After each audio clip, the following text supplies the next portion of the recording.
bars in a raid. Man, I go hard like Santan. Hello. Welcome to another week of the new Spurs Order podcast. Today, I will be your host, Booker T, and I've got a bit of a intimate affair tonight. And pause. And I will be carrying tonight's pod with my brother Scott Hall. How you doing, man? You okay? I'm good, man. J Spurs, yes, family's doing well. J Spurs, thanks for that. Yeah, no, I'm good. It's been an interesting week since we last discussed Spurs. And obviously today we've got quite an agenda to go through. I hope you're good too, and you've recovered well from the surgery, right? Yeah, I have. Cast is off. I'm in a knee brace, moving like fairly well. So just got the knee brace, and that's all going well. So thanks for asking. That's what I'm talking about. So yeah, man, let's get into it. So it's been quite a busy week. Sadly, we didn't have a game last week, Sunday, because of the snow up in Burnley, which I still think they probably did that for reasons unknown to them. But moving into the midweek games, there were a number of pressers that Antonio Conte did. And one of the biggest news to come out of the presser was the information about our latest signing, Christian Romero, and the injury that he sustained. So Conte has given us a number of comments whereby he kind of has said the news really doesn't look positive, not particularly good, and that the injury does look somewhat serious, and we won't be getting him back into the team probably until January, February, which I thought was quite interesting. But he did, make a point that not only is he an important player, but the injury is a serious one, and that's something that he stressed on. What do you think about like what position this puts us in, Yao, and like why do you think it's also taken this long for the club to finally come out and say something, considering this injury was, I think, maybe sustained probably about 2 weeks ago? Yeah, it was about 2 weeks ago. I think the club delayed the information coming out because the truth of the matter is the fans, or should I say the fan base, those that follow the new Spurs Order, we're not taking this crap no more. And we know Romero is our best defender. It's a given. Mm-hmm. It's not even up for debate. So to come out right away and tell the club, or tell the fans, should I say, that our best defender is likely to be out till January, February. Obviously, the fans are going to be like, all right, cool. Buy some recruits in January. Like, we're going to need them anyway, regardless of whether man was injured or not. But now you have no leg to stand on. You need to get more bodies in. So that's why I think they delayed the information regarding his injury. I also think Conte's stressing the point of it being serious as a shout to the board to say, look, big man, this injury is serious. I've got Sanchez, who's not really a Colombian. He's never done anything worthy to be a Colombian, so he can't have that mantle of being known as a Colombian man. As far as I'm concerned, he has no nationality. He doesn't have a country of origin. Yeah. We know that Dyche is diabolical, regardless of whatever he does good in his life. He's still diabolical by name and by nature. And then you've got Davis. I don't understand how Davis is still at our club. So yeah, I mean, he's there, innit? So we cannot go the remainder of this season with that as our back three. Absolutely. It's impossible. Absolutely. Like if anyone thinks miracles cannot be made, they just can't be made with them three at the back line. I can tolerate one out of the three, and that's me being nice. And out of the three, actually, I can't tolerate one out of the three because Sanchez is a complete write-off. So Yeah, not having it. Not having it at all. I mean, I think that's quite a good point that you make. I feel like at this point, with the injury, obviously with him probably being the best of those three centre backs, it does put us in a bit of a position because you're obviously having to get used to playing Conte's style, where he plays, either 3-4-3 or 3-5-2. And one thing we've always known about the defenders that we possess, even before we signed Romero, was that they couldn't really be trusted. And maybe Conte or maybe the club have looked at it and said, you know what, we're going to have to definitely go down the route of playing three, because we all know a lot of these defenders probably are a bit more protected, maybe more so than others, by playing a three as opposed to in a two. But we definitely know that recruitments are going to be required. But it does leave us in a bit of a sticky position, because obviously as we come towards the end of the year, which we will talk about later on in the pod, that as the games pile up, tiredness sort of feeds into people, injuries then start to run up, and it then will leave us looking kind of short, especially when there's lots of important games, not just domestically, but in the cups and obviously in the European games that are upcoming as well. So I think it is kind of important to take in that whilst we've lost Romero, it really is a bad thing, because he is obviously our new record signing.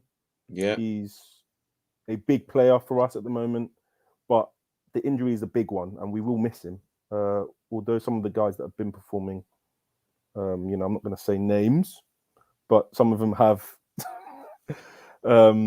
had a bit of an upturn in form, which we'll talk about as well later on in these pods. Another comment, which was interestingly spoken about in one of Conte's pressers this week, was about a certain player in the team who I actually like to call Mr. Drip or Drown. Not every day drop or drown, sometimes goal or assists. And when I say this, I speak about Steven Bergwijn, Dutch international, who we signed about 2 years ago. Conte actually praised him initially.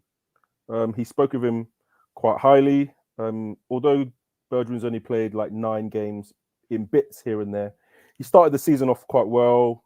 Had a really good performance against City in opening day, had an assist, and since then had a number of different injuries, 3 starts, couple cameo appearances.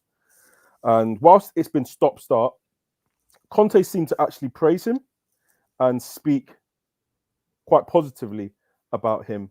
I think his words were something in the region of, oops, oh God, my laptop. Don't fall over now.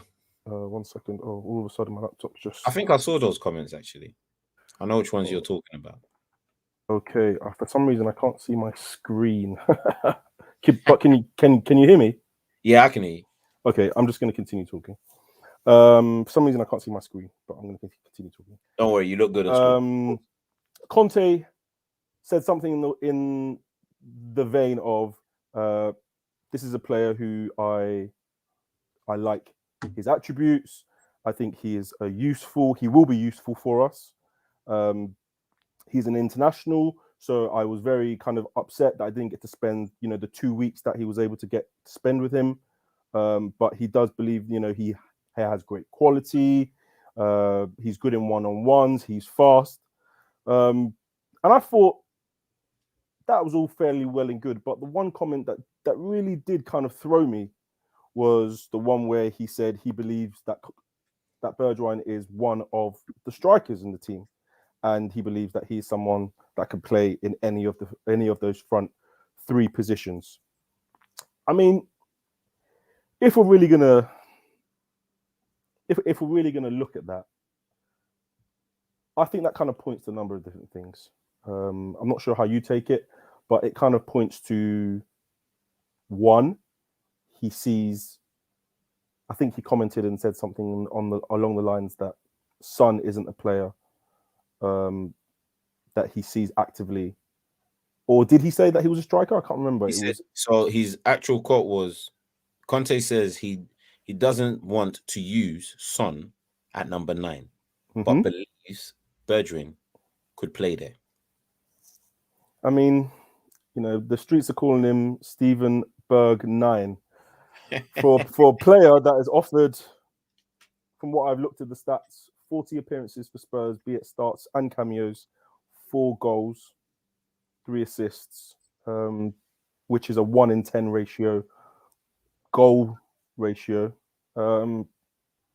It's not really looking like a positive move for Spurs. What's your take on that?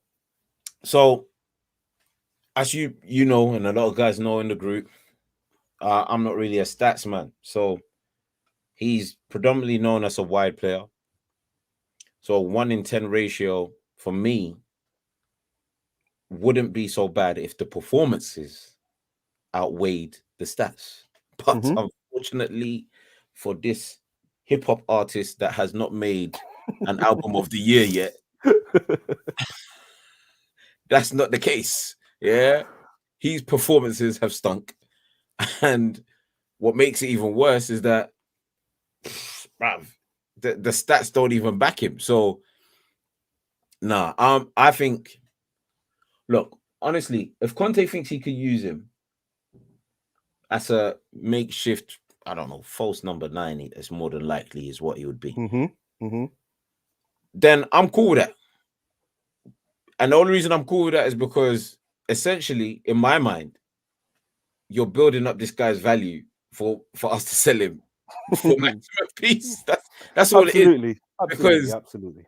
Because this guy, no matter what anybody says to me, just has to go. Yeah, he has to go. Like I've got no time for it.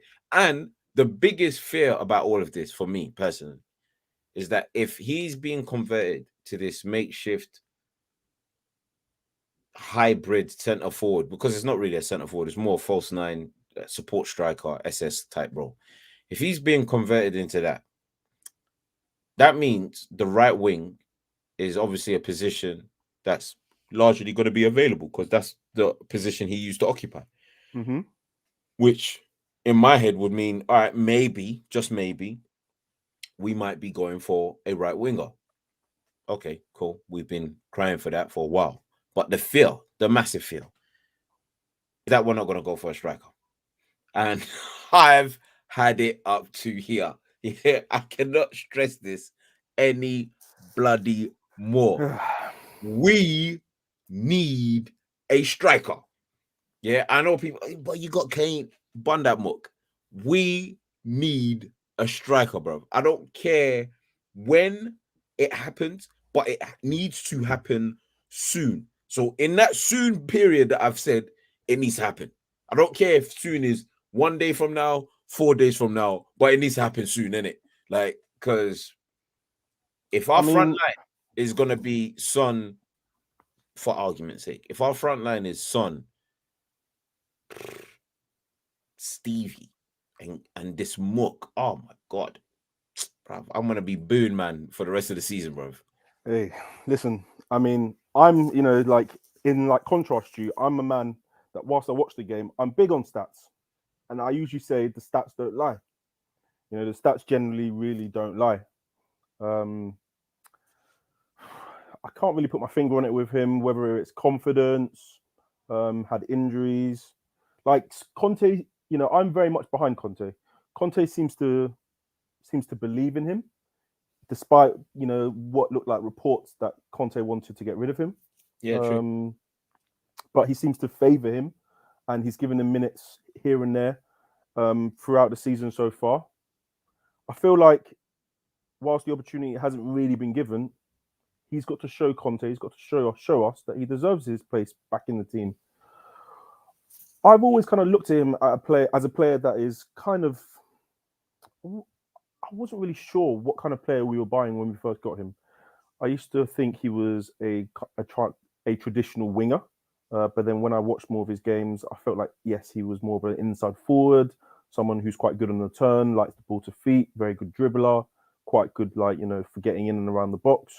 And in many respects, we kind of saw that when he first signed him. But then obviously a lot of the performances and obviously the stats dried up. And he just became one of the bunch, that we kind of talk about at Spurs. So I kind of feel if there is a position to try him in, yes, okay, we could possibly try him in a false nine. But again, I don't want that to negate from the negligence that we've always given to supporting Kane with another striker, you know?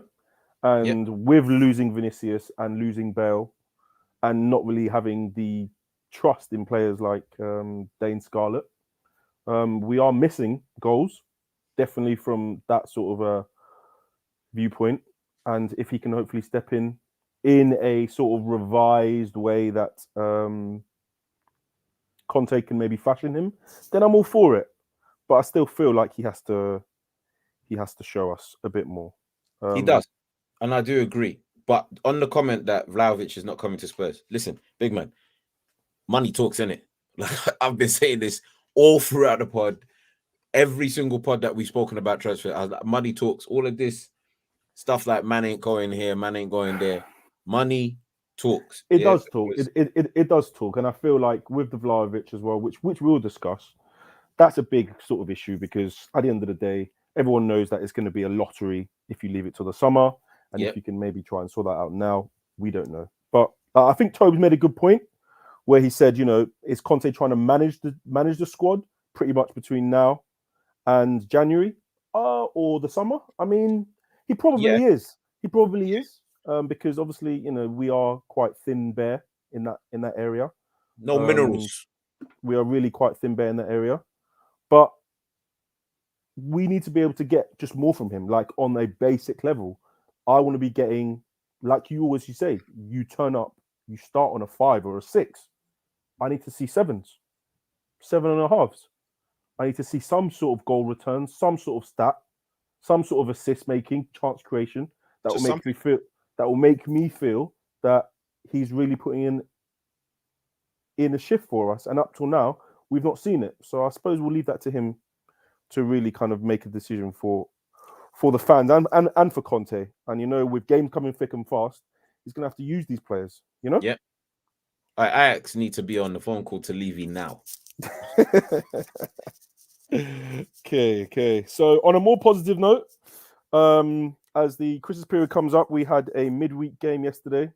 Super icy conditions. I know quite a few members of the new Spurs Order. Shout out to Kevin Yash, Tobes, Big D. He went to the lane yesterday to watch the game, which we all saw was what looked like a quite comfortable 2-0 victory.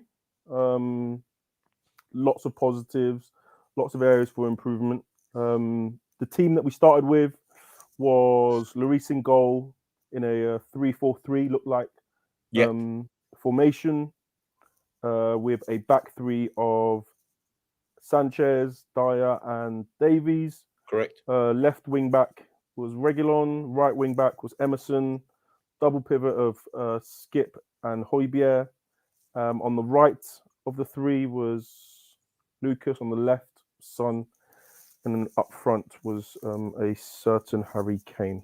What did you make of the game? What did you make of how we set up? What did you make of the first half? And maybe I'll talk about the second half.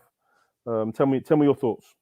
So I think the setup, I expected it to be that. I think the only shock for me was Sanchez getting another run in the team after the stinker he had. Takes real minerals as a manager to keep the man in after what he did, you know, like that, some foul stuff, but he kept him in. So I was really shocked with that. Everyone else, I think, I was like, yeah, even if whether I liked them or not, I was like, it makes sense. That's probably gonna be our team moving forward for the rest of the season. So I was like, all right, cool. The 3-4-3 formation, I've got a feeling that might actually just be the formation. When Conte first came in, I thought it would be more of a 3-5-2, but I'm starting to realize it's more 3-4-3 with the 3 forwards kind of being able to intertwine up top. So in the first half, I felt, honestly, I can't believe I'm saying this, but I felt very comfortable. Wow. You know, I felt very comfortable watching the game. There was only my 2 biggest worries were Sanchez and Højbjerg. I was like, the two of them stunk. They still stink.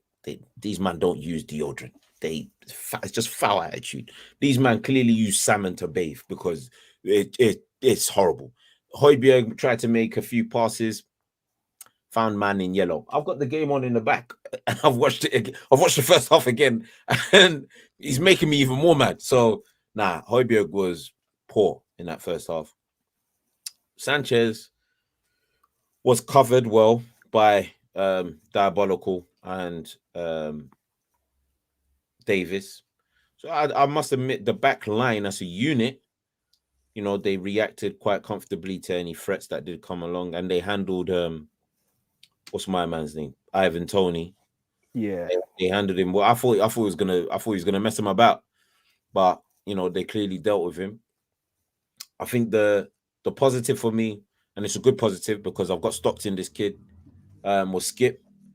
Put himself about well, kind of stamped his position in the team. I'm still worried because he's like our only DM, and that can't run, but he done well. I was really impressed with the fact that even when we were in a bit of danger, we stuck to this whole, we're going to play out from the back.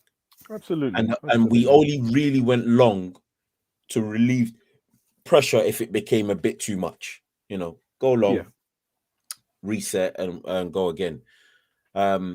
But one of the players that's, he's done well the last 2 games. I'm not including anything that happened in Slovenia because that game has been eradicated from my history books. But the last 2 games, this guy in particular has done really well, and that's Regular Don. He doesn't get his name back till we see silverware, just like the Mook. So, but he was really getting up and down.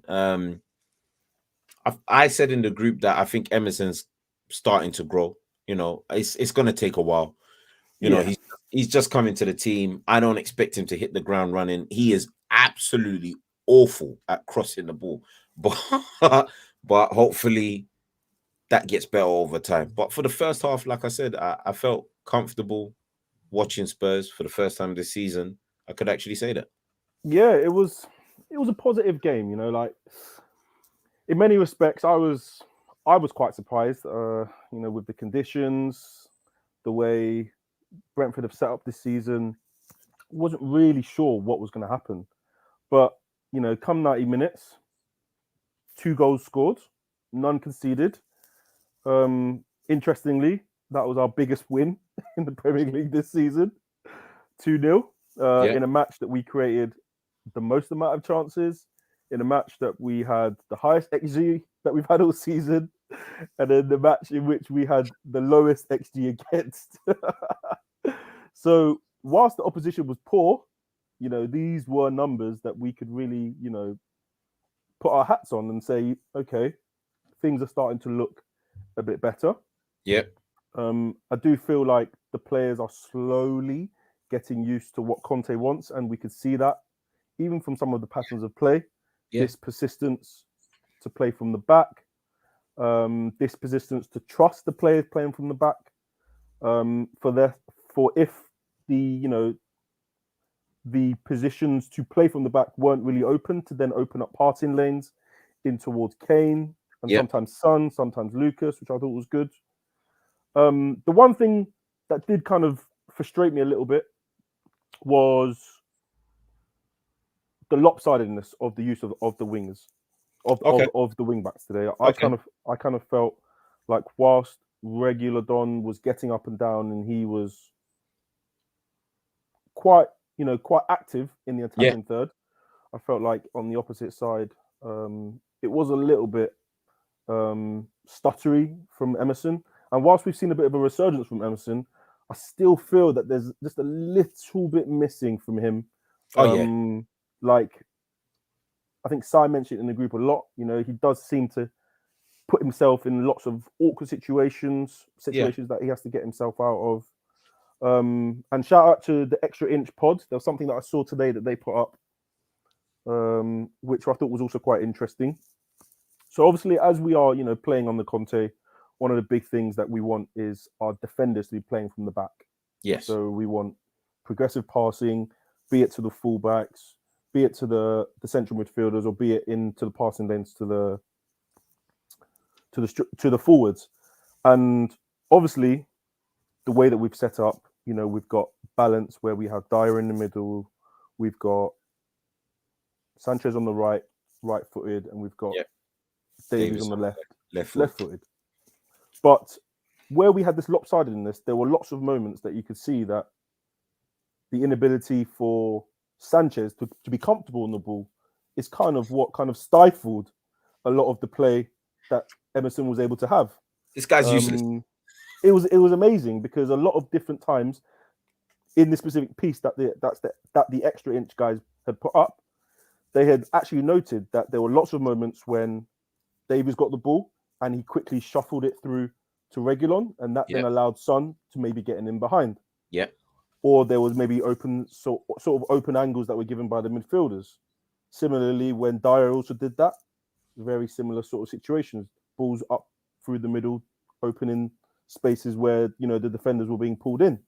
But there were a number of different occasions when Sanchez on the ball doesn't feel comfortable, can't get it out of his feet, or he can't open up to then find Emerson, who had quite a lot of space and wasn't able then to feed people like Lucas or Kane on the channel.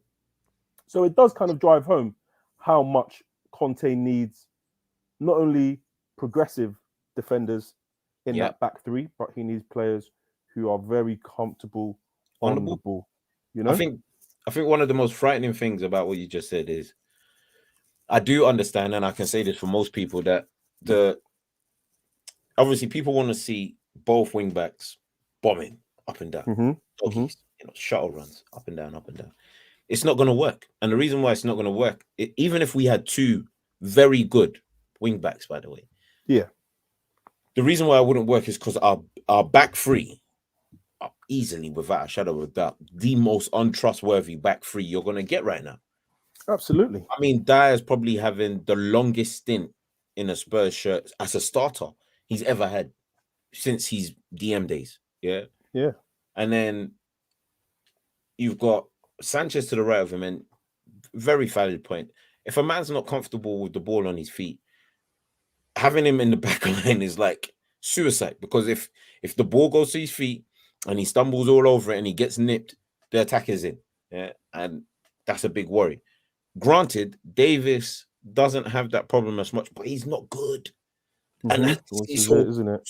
So you've got a guy who's relatively not good, doesn't have many strengths on your left side. You've got a guy who's diabolical and has got a bag of moments in his pocket down the middle. And then you've got a guy who's not comfortable on his feet. He doesn't have a nationality on the right-hand side. Like, it's a recipe for madness to happen. So I kind of understand why Reguilon, being the more athletic of the two wing backs, is probably allowed to bomb up and down. And Emerson has probably been told, you can go, but remember your defensive responsibilities. Absolutely. And so therefore we get that lopsidedness, because essentially Emerson's kind of like, look, I want to go, but if I go and this guy's left alone, our house is going to get robbed. Yeah, to be honest with you, and that's something that we definitely have to be able to try and fix. Like, I think as well, as a team, we look a bit more disciplined, which I think is good. It definitely looks like we have a better structure with and without the ball. I feel like without the ball, we definitely sit in more in like a 3-5-2, and then when we have the ball, we're a bit more expansive with the two wing backs. I still do feel like we're still having a bit of a disconnect between our midfielders and our centre backs. Excuse me, our midfielders and our forwards. Yes, because I feel like we're not really getting that much change out of Højbjerg and Skip. And whilst we have Skip, who's a ball winner, the onus then would be really on Højbjerg to kind of take the onus to try and get the ball, progress it, even try to find angles. And I felt like there were lots of moments yesterday when unfortunately, he didn't do that. And it kind of then was left on Kane to drop a bit deeper, and then to find the open spaces with his Hollywood passes. for Emerson and for Reguilon. That was a great pass, by the way. And these are qualities that Kane has. These are qualities that Kane has. We know that he's in a bit of a rut at the moment, but I mean, we need to try. Rut. Well, I mean, 1 in 13 is way more than a rut, but we definitely need to try and get as much as we can out of these guys. Because have you noticed how none of the pundits are really getting onto the Akabai? I'm just saying, when you're the darling buds of May, nobody want to say nothing. 1 in 13. When Lukaku went on this run, I swear he's even still going on this run, where I think he hasn't scored in like one. When Lukaku was on this run, man were making sure the world knew he hasn't scored in like 10 games. like, let's be honest. Us, like I said, I've got the game in the background. Kane was put through.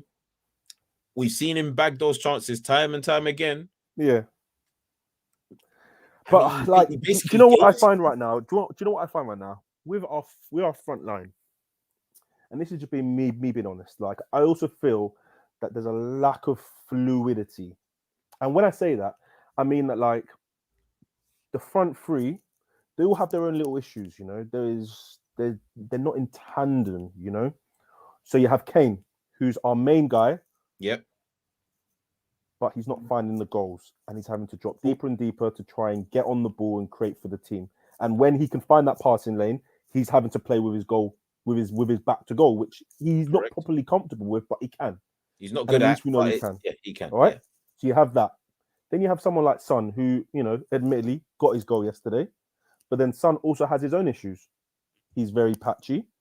He's not someone who actually likes to play in certain types of roles because, as a winger, I wouldn't say particularly, he's not great at, first of all, he's not great at receiving the ball with his back to goal. He's not great at creating angles for others. And he only really likes two kind of balls. The balls which is rightly direct to feet, or the ball which is over the top. Yeah. And then you have a third player in Lucas, who really doesn't really play as a winger. The guy is, as inside as anything, plays super narrow, constantly wants take-ons, constantly giving the ball away.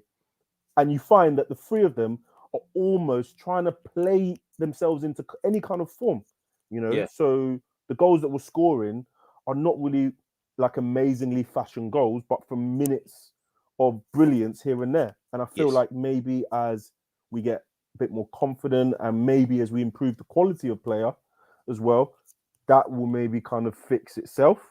Because in fairness to what you're saying, yeah, and I totally agree, the 2 goals that were scored yesterday were more from fashioned play than anything we've seen this season. Oh, absolutely, definitely. Definitely not. They weren't like set patterns. Yeah. They were more.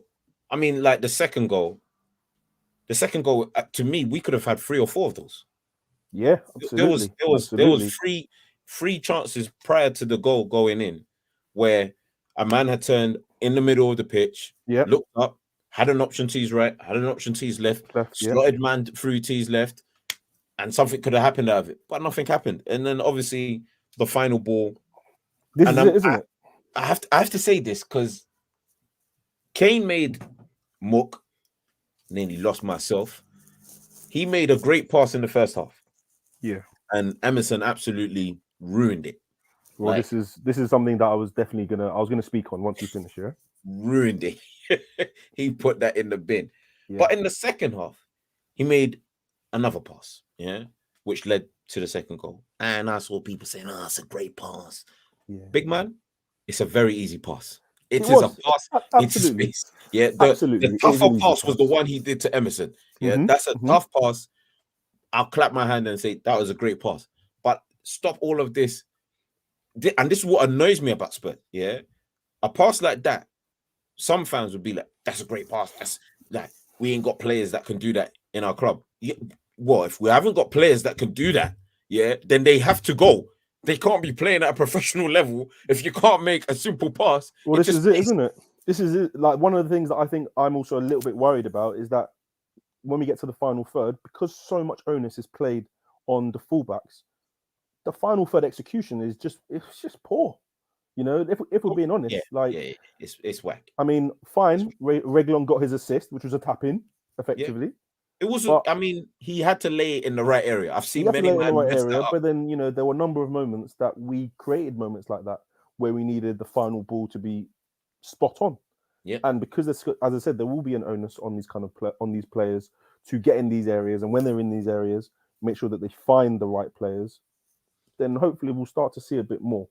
But obviously, like as a whole, if we're looking at the game was a positive one. You know, we created lots of opportunities, which I think was a positive one. True. I think 11 shots on target, 11 shots in total, 6 on target. And strangely, in a match where we actually marginally had less possession than Brentford. But I can live with that. But in the scheme of things, you know, Brentford didn't really trouble us too much. Have all the possession you want. I've never been a man. I don't really care about all of that stuff. Possession football is great when you want to like absolutely dunk on a team. But 9 times out of 10, I'm like, big man, if I beat you 3-0 and you've got 54% of the ball, well. Yeah, man. Like, I mean, there's lots of different things that we can kind of allude to. One thing that we did speak about as well was Skip's performance, which I thought was good performance. a positive one. This is a good young pro from our academy who has really been thrown into the Lions Den in the first team. And whilst we're not expecting a lot from him, you know, I think he's done okay. I feel like one of the positive things I feel we have with Conte is an honest manager, and I feel like what he said about him was very, very honest, but also very positive, which was something along the lines of, you know, this is a very good young player. He has lots of space for improvement. He played with good passion, intensity, good heart, good soul, and for me, if this is what a 21-year-old is doing, then he deserves to play. Today, he played well. I think that he can improve a lot in possession and technically to look before the play comes to him. Yeah, we're talking about an important prospect, and I'm very happy for him. I'm sure for now he has to improve with the ball, and in possession, we can coach him. This player without the ball works very hard, and to have him in the midfield with Højbjerg is very important. But we have to make sure that we have to improve him with the ball, and I will be able to coach him with this. So I think this is kind of a positive thing, and it seems to me that he probably will be looking to have this kind of a player in the team as like a stalwart. I definitely do believe that whilst he is a good player to have, we definitely need upgrades. We definitely need upgrades. Højbjerg, sell him. The jury's out, but I mean, I feel like he is so up and down with the way that he's performing. Sell him. I don't feel like he's been the best he can be. I feel like we need a bit more of a cleverer player, someone who's a bit, I wouldn't say, someone who doesn't hide as much. That's what I would kind of. Højbjerg is the Danish Boris Johnson. Which sell that guy, bro. I mean, yeah, that's for another day, that topic. But all in all, it was a good performance. I mean, one thing I also liked as well, before we touch on the upcoming game, I liked how we switched it up at the end. We looked like we went to a 3-5-2, which was good. Brought on Tanganga, brought on Bergwijn, and who was the other person he brought on? I can't remember now. 1 second, I'll be able to tell you now. It was lineups. He brought on Tanganga, Bergwijn, and Harry Winks. Yeah, so he went to a 3-5-2, and even then, that seemed to that was in like the 78th minute, I think. Yeah. He even seemed to lock things up, and that really closed all doors or avenues back in the game for Brentford. So that was a positive. It's positive. 3 points on the board. Positive game, professional win. Professional win. And, as he said as well, it was a win to hold on to till 12. And then from 12:01, we'll start thinking about the upcoming Norwich game, which we have on Sunday. So Spurs in 6th place. We're playing Norwich, who are down in 19th. What's your take on this upcoming Sunday afternoon game? Honestly, if there's one team I hate Spurs facing historically outside of Newcastle, it's actually Norwich. I don't know what it is, but every time I've seen Spurs face Norwich, it's just we always make it tough. I just do not understand. We make it so difficult for ourselves. So I'm hoping it'll be a professional victory. I'm hoping it'll be a professional performance, similar to what we saw yesterday with the Brentford game. I'm not gonna lie, I'm a bit fearful of that Pukki. I shouldn't be, because he's not a prolific striker, but we're Spurs and we're notorious for allowing man to score. I just want to see a professional job done on Norwich. Yeah. I want to see a simple victory. No, I don't want any frills, anything special. Just a simple victory. Get the job done. That is it. That is it. That's absolutely it. If thinking about the last Premier League games we played them at home, that dates back to last one was in 2020. One before that, 2015. We're actually on a winning run at the moment, but obviously the most notable one, which was in the FA Cup under Jose, was the one where it was a 1-1 in the game, and then we ended up losing that on penalties. It's going to be an interesting one because they're probably getting themselves up with this new manager bounce. Yep. I think they were unbeaten as well in the month of November, which from what I remember, they had some decent results. Drew to Newcastle away, drew at home to Wolves. They beat Southampton at home, and then before that, they actually beat Brentford away from home as well. It's pretty decent. So this is a kind of a game that, on the basis of things, I would arguably say that they're a worse team, I'd say, than Brentford. Fairish. In terms of the way they probably play and also where they are in the league. Yeah. They're not big goal scorers, which I think is something that kind of would be a good thing for us. I feel this is a game that really Tottenham have to stamp their authority on the game from the off. With our negative goal difference of -6, this could be an opportunity to really hammer home, chip away at that goal difference. With us being 6th, with a goal difference of -6 is not particularly positive. -6. This is bad. But it's something that we can obviously work on. I mean, if we're thinking about their danger men, I'm only really thinking about Pukki. It's gonna be Pukki and Cantwell. Yeah, I don't think I don't. Forgive me if I'm wrong. I don't think Cantwell's actually fit at the moment. He's actually been injured for quite a bit. I mean, that's good if he's injured. And I saw today as well, like Norman, who's been playing quite well for them, he is out of the game. Someone who's been playing quite well for them is Billy Gilmore, but he's only been playing the last few games since the new manager's come in. I mean, Gilmore, Chelsea prospect, Yeah. People have taught the kid up, and he's had some good performances. But essentially, we should be absolutely tucking Norwich in, like absolutely, just on the face of it. But again, Spurs were notorious for making things difficult for ourselves. Like I said, I just want a professional victory, but it's a quick turnaround. We're talking a European type turnaround. It is. It is. But in the league, and we were absolutely crap against Mora. Like, yeah, we were. So, granted, yeah, we bounced back and we, gave Brentford some tasty dessert, but I don't know about this one. Like this is what annoys me about Spurs. The games that I generally fear are the ones that are like the banana skin type ones. So your Norwiches, your Burnleys, Brentfords, Leeds, even those kind of games. I'm like, bro, we got all those games back to back to back. It's just stress.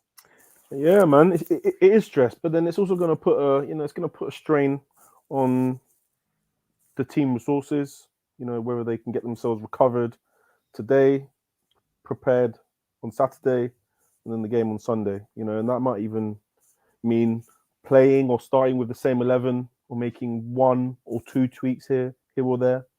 I don't think he's going to make any tweaks. I can't imagine he will. I think he goes with the same lineup. Someone just wrote in the comments there, Skip v Gilmore. I mean, that would be quite a good little. Well, Skip has to dominate him. If he doesn't, he's at the top of the stairs. Yeah, and he's probably got himself to prove as well at Norwich, having had such a good season there last season in the Championship. Yeah. And then wanting to keep him, and what would be Chelsea's new star boy performing at an adequate level. But as we do go on with the season, how do you think we'll get on? Because now that I've looked at the fixture list, I mean, we really are, packing up in terms of games that are upcoming. So following this weekend against Norwich, we have quite a big game against Rennes on Thursday. Following that, we've then got a Sunday performance against Brighton away, down on the coast. Come back to London for Wednesday midweek game against West Ham. Mm-hmm. And then following West Ham, we have Leicester. And then again, following Leicester, we have Liverpool. So the games are really, really sort of adding up. And there's going to be a lot of strain, not only on the first team, but on the squad. At the moment, Conte's presser said today, the only players that will be missing for the weekend, at least anyway, would be Lo Celso and Romero. So I is don't know anyone who that first player was that so is there anyone in the squad that you think will maybe be given maybe a bit more of a chance? You know what? Thinking about the game on Sunday, when I was looking at it, I feel he might maybe swap. The only thing he might swap, I think, would be maybe Tanganga for Sanchez, if he feels that maybe one or the other is better or not at maybe playing out from the back. But that, I mean, at this point, Tanganga's I can't really see, who are we really going to change the team up, because he gave minutes to Winks, gave minutes to Birdwine, didn't give any minutes to Ali, didn't give any minutes to Rodon, didn't given any minutes to Ndombele. Are you reading into any of that? And Ndombele, to be honest with you, I'm not reading into anything with that guy. Yeah. It is what it is. I'm at the point where I'm happy to sell him because I just don't care no more. I honestly don't care. For all the talent that he has, I honestly don't care. That's it. For Ali, has he well, I mean, Wizkid was in town last week. He could have gone on stage and apologized to his father. Did he do that? I wasn't at none of the concerts. I didn't have to that certain man. But if somebody in the comments can tell me whether Ali attended and apologized to his father on the world stage, then that guy can bounce, bro. Like I told you, the judge is real over there. The variant, that guy has to go.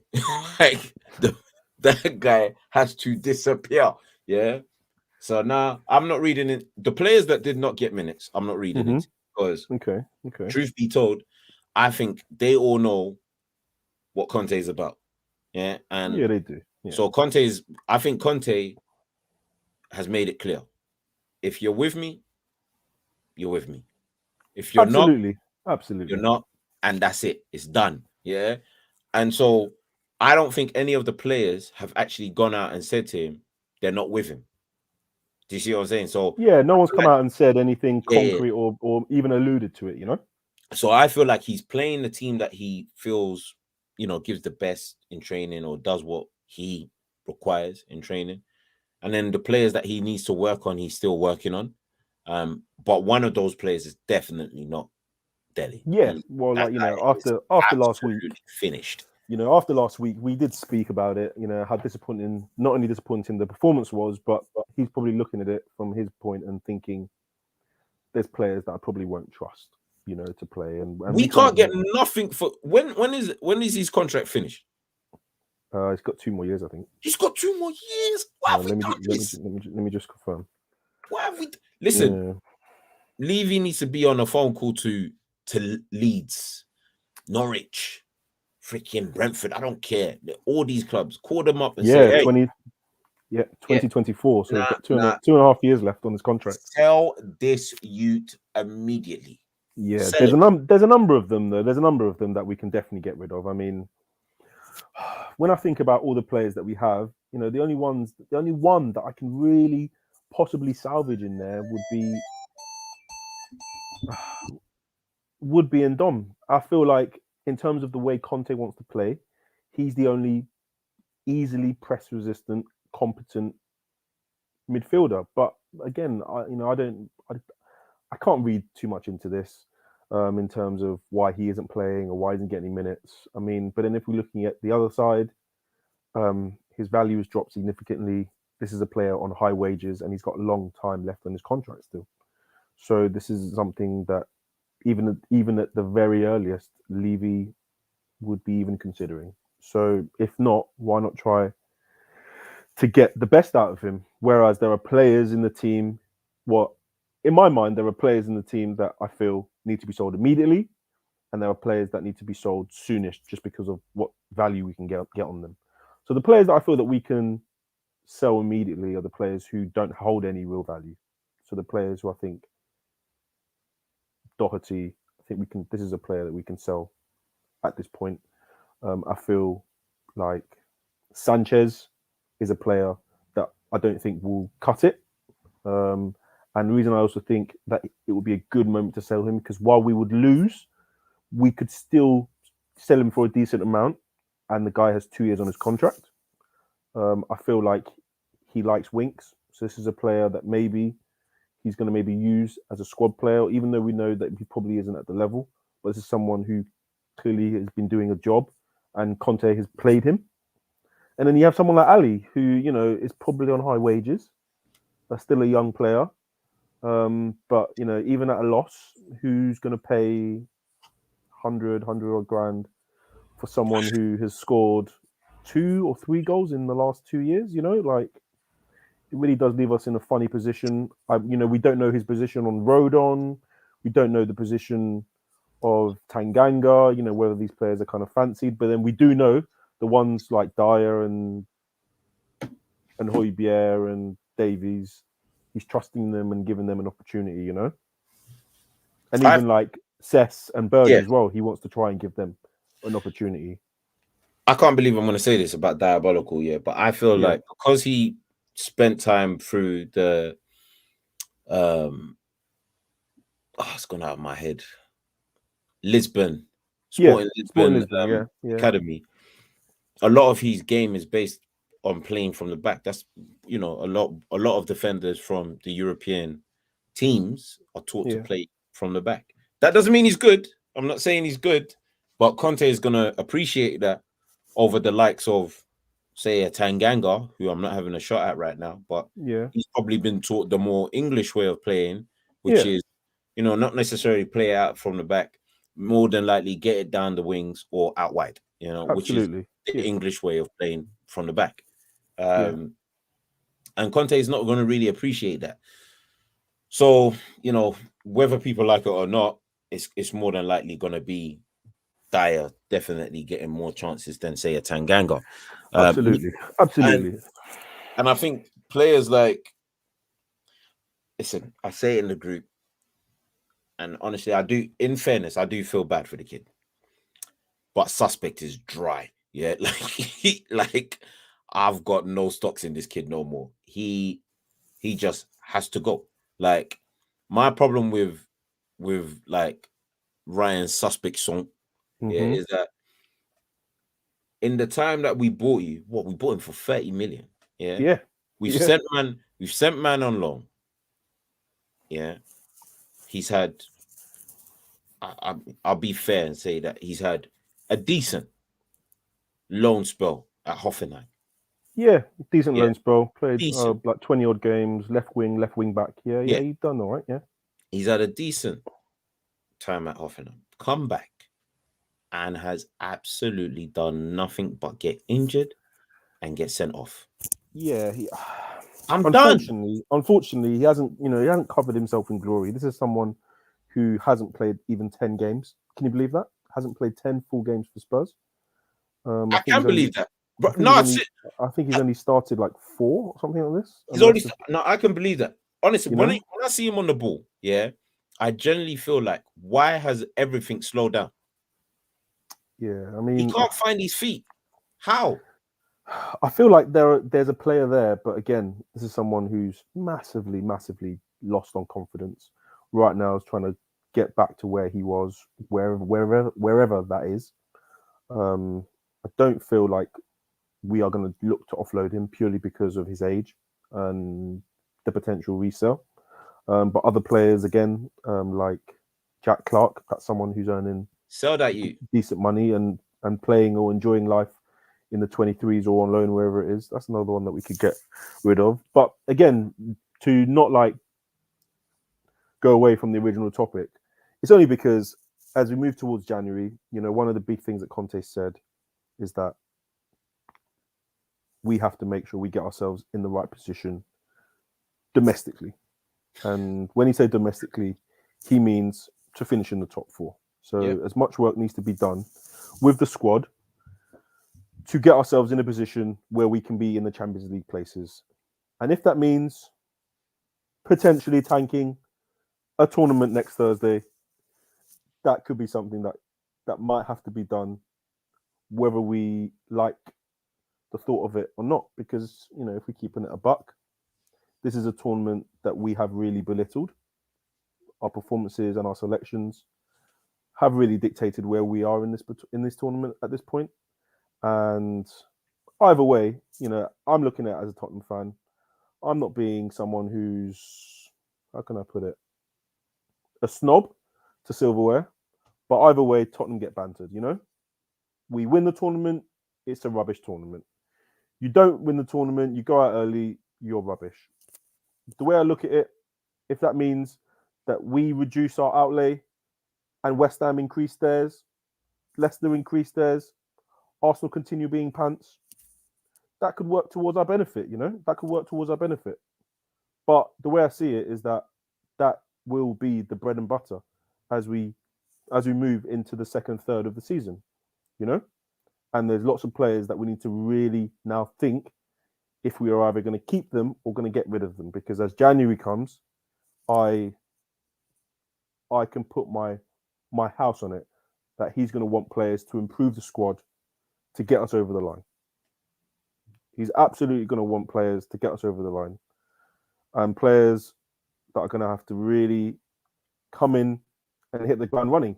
Because, as we hit this December period, this will generally make or break how a season goes. But as we move towards the latter part of the season, the business end, you're really going to need your players to stand up. And if those players aren't adequately prepared or they're not adequately ready for the fight, it could get long as we move into Conte's sort of 9-month year sort of period. You know? I agree. I agree wholeheartedly with what you're saying because I just seen a comment from Gogita saying that Spurs fans accept mediocrity by saying keep the lights on. And I disagree with that, especially. I mean, shout out Gogita. You're always here with us on the Spurs pods. I understand the sentiment, but with regards to Dyche, you see, we have to also understand that we have nothing else. This is where we are, this is where we are. And whilst this is where we are, we don't really want to accept mediocrity. But in the meantime, if it means getting ourselves over the line till, say, a January or say the summer, and then maybe rethinking things, absolutely.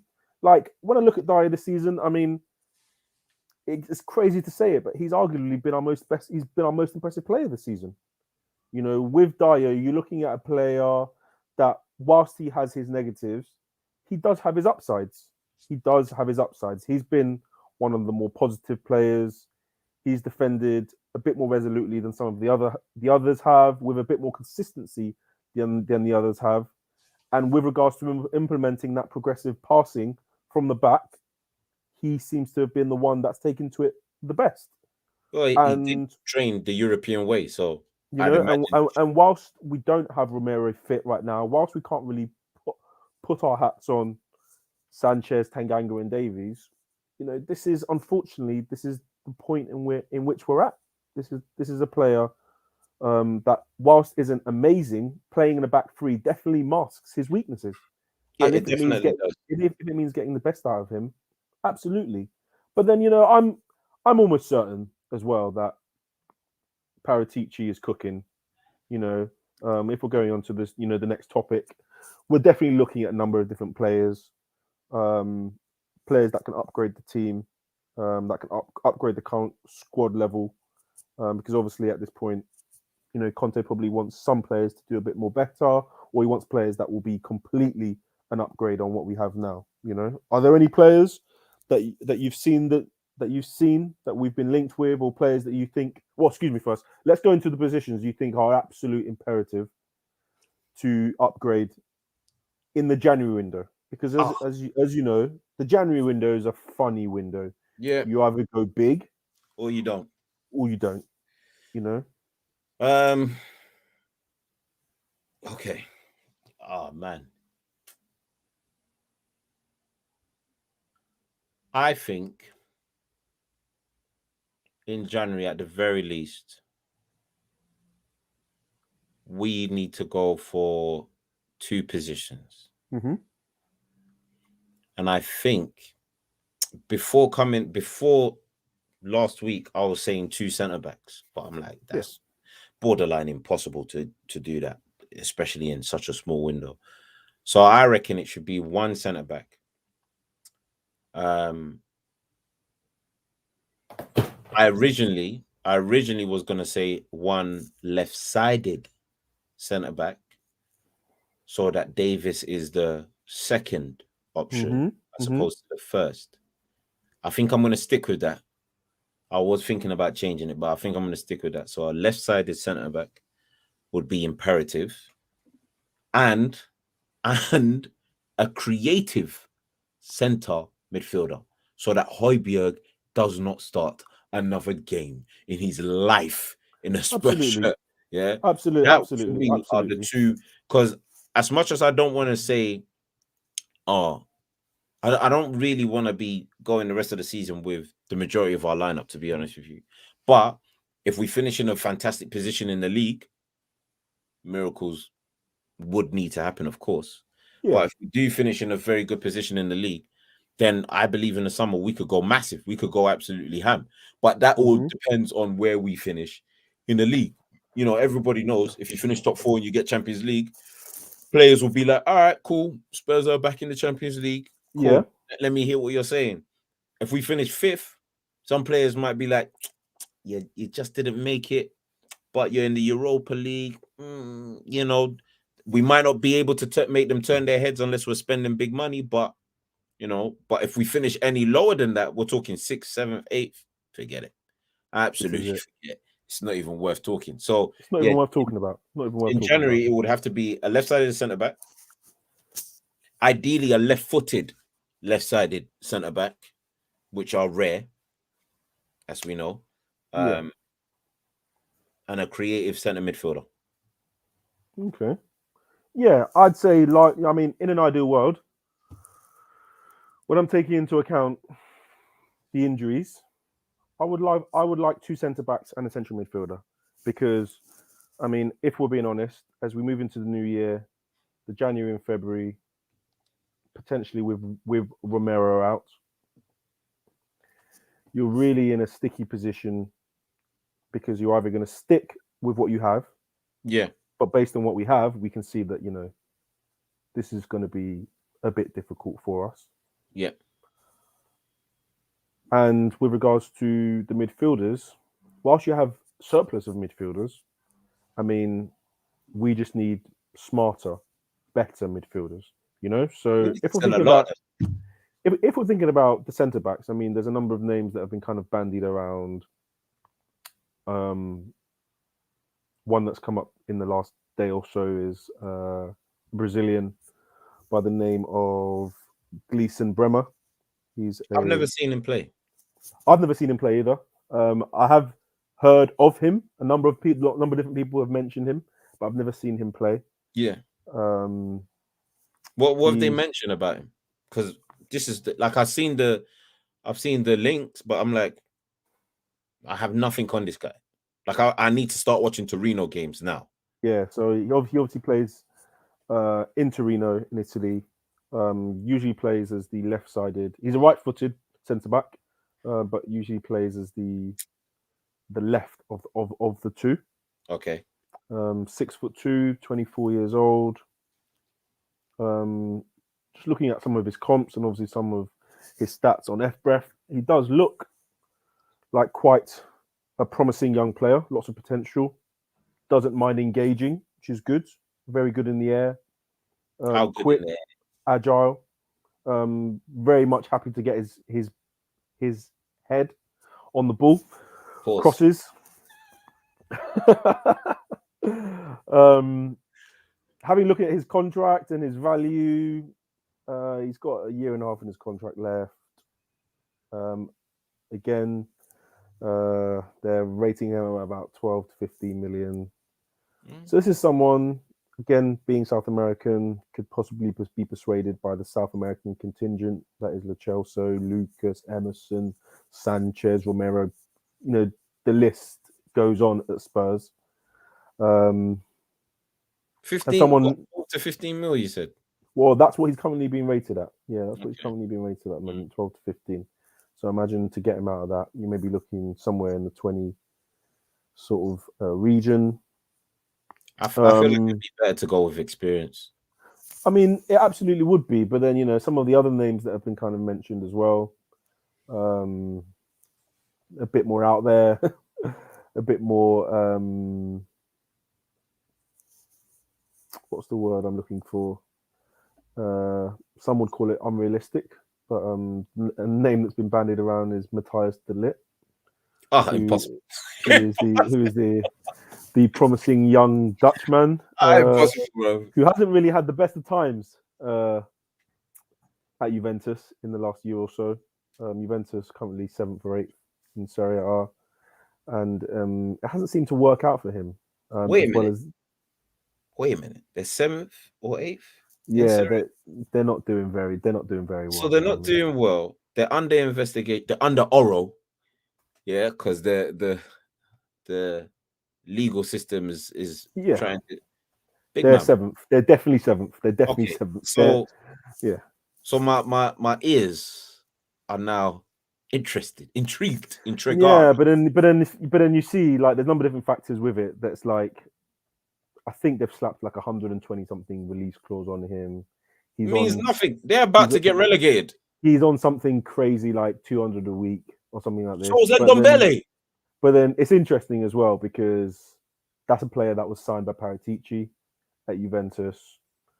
He's not seemingly, you know, he's not really hit the ground running as a centre back there.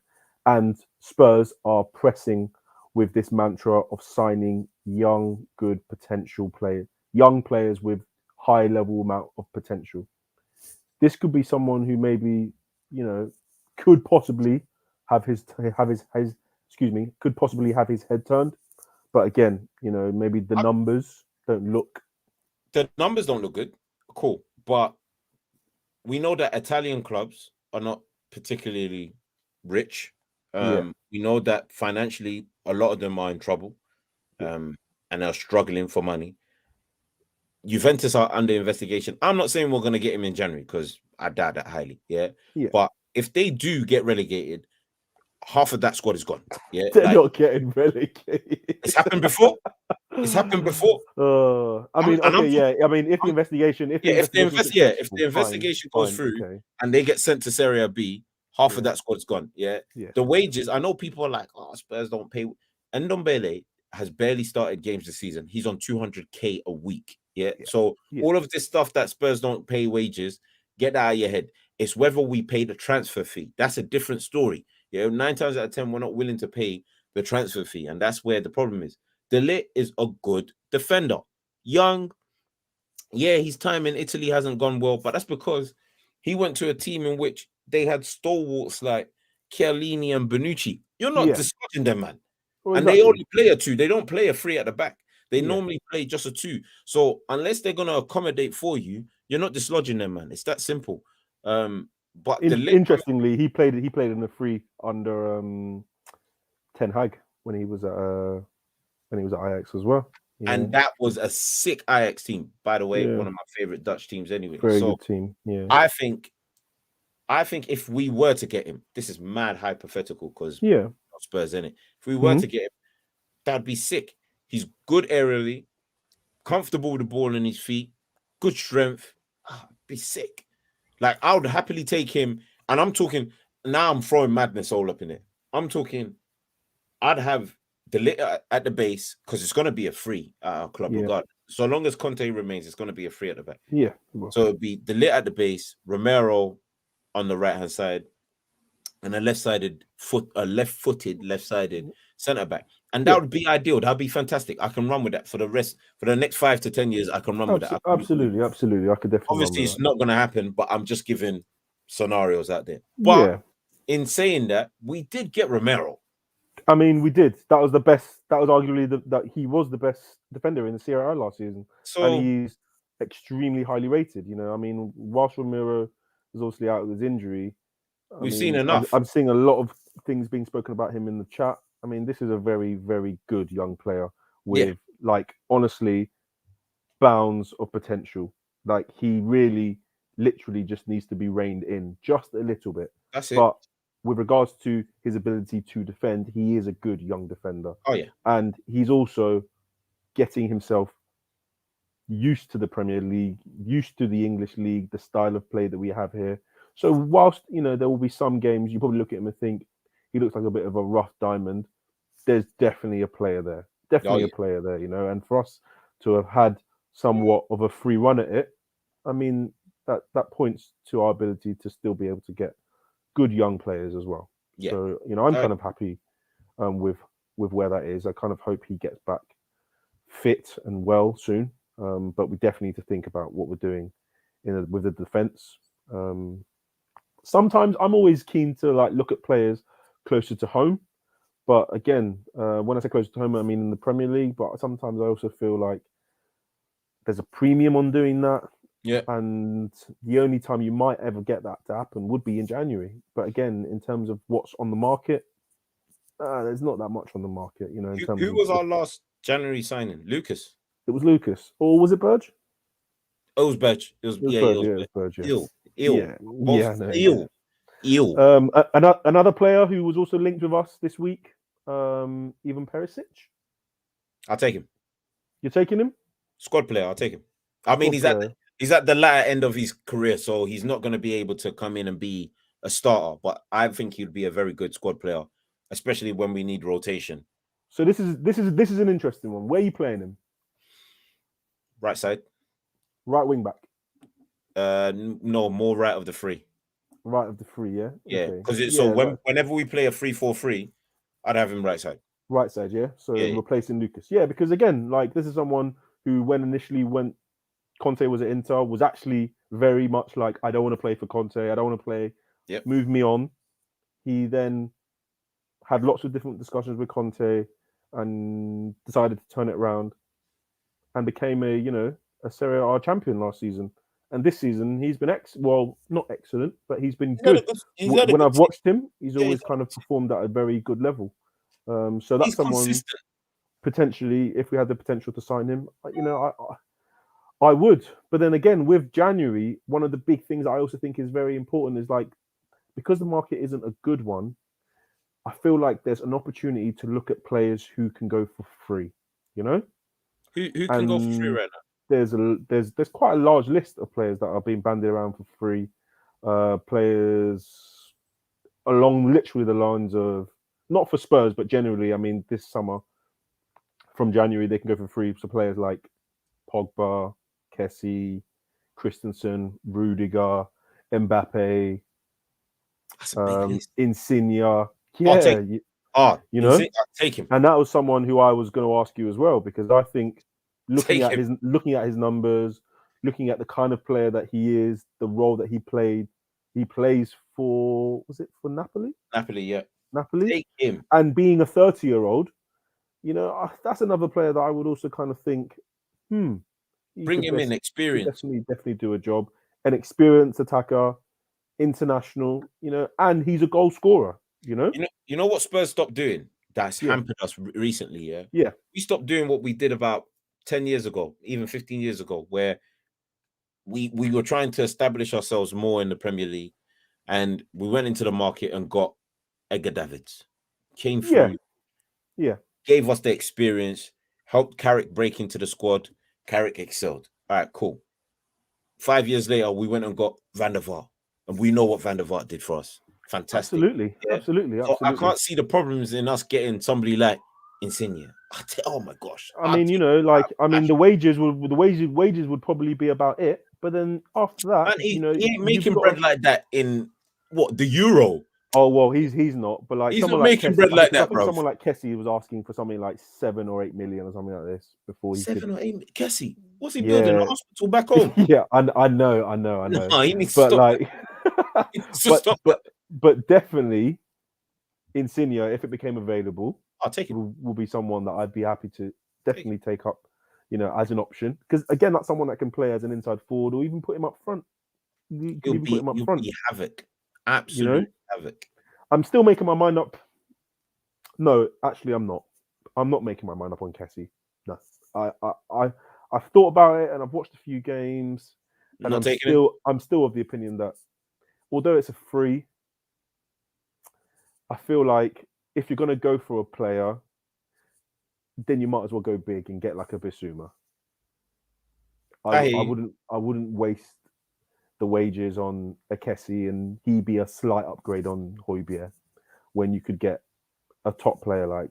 I know people might say, oh, that's, you know, you're in dreamland, but spend 7 or 8 million a year for a 2-year deal for Kessie or 4-year deal in the summer, 40 million for someone like Bissouma.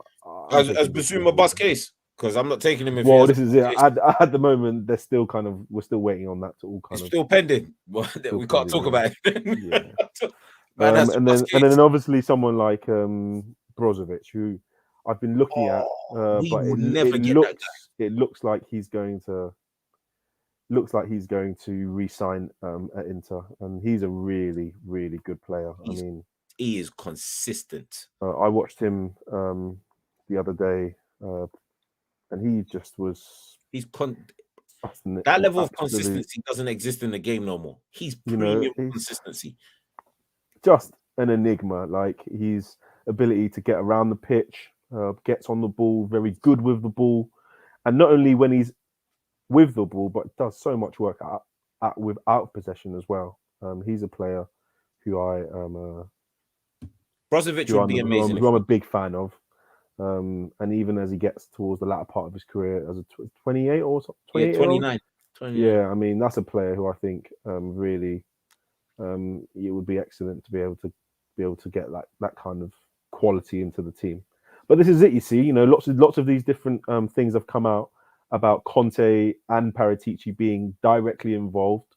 So I'm going to hope as we drag ourselves through to January that by the time January the 1st hits, whatever Paratici, you know, who's gone kind of quiet, whatever he's cooking up, it is something of a Michelin star menu as opposed to a motorway wimpy meal, you know. Motorway wimpy is disgusting.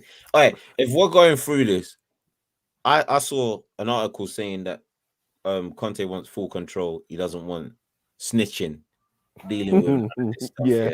That snitch needs to bounce, bruv. Seriously, bruv. Yeah, he does. He needs to go. Absolutely. He has no footballing brain. And to be honest with you, these are all like mistakes of the previous tenure, you know. So I hope someone like this can slowly be etched out of the club. Yeah. As you bring this to a close, quick predictions for the Norwich game. Oh man, this is tough. 3-1. 3-1. Okay. 3-1. I'm going to go 3-0. Ooh. I'm going to go 3-0. I look at Spurs. The mood will be confident, but not overconfident. Hopefully. I think Conte will rein them in. But because of the way that we defended against Brentford and didn't concede anything, I can't envisage that Norwich will cause us more problems than Mbeumo and Tony. So in my opinion, I think 3-0 will be a performance that we can definitely It'll be a good performance. Look on. If it's 3-0, I'll be happy with that. But yeah.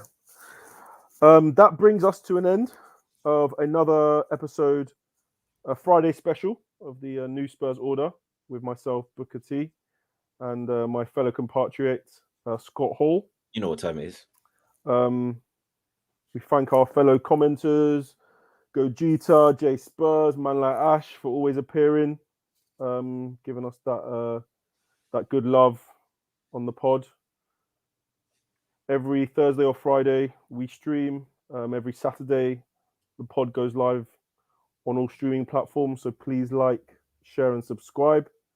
A couple of the boys should be on the Discord, which is an excellent platform to get on when the games are on at the weekend. If you want a bit of banter and also just to hear what the new Spurs boys have to say about the game, if they're not there. But yeah. That brings us to an end. Hope you have a good week. Yao, thank you for being on the pod today. No problem. And we shall see you guys next week. Take care. Out. Brilliant.